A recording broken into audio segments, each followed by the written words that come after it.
2001 সালের 24 August flight 234 Atlantic মহাসাগরের উপর দিয়ে যাওয়ার সময় জ্বালানি শেষ হয়ে যায় এবং উভয় ইঞ্জিন বন্ধ হয়ে পড়ে।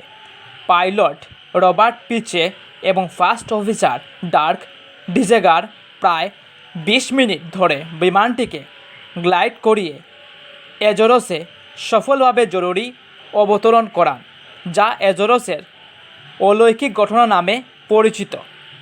রক্ষণাবেক্ষণের সময় একটি ভুল যন্ত্র লাগানোর কারণে জ্বালানি লিক হয়ে তেল শেষ হয়ে গিয়েছিল।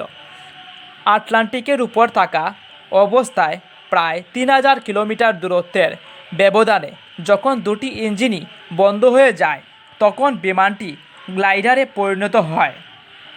পাইলটদের অসামান্য দক্ষতার ফলে 293 জন যাত্রী এবং 13 জন ক্রু সবাই নিরাপদে বেঁচে ফেরেন।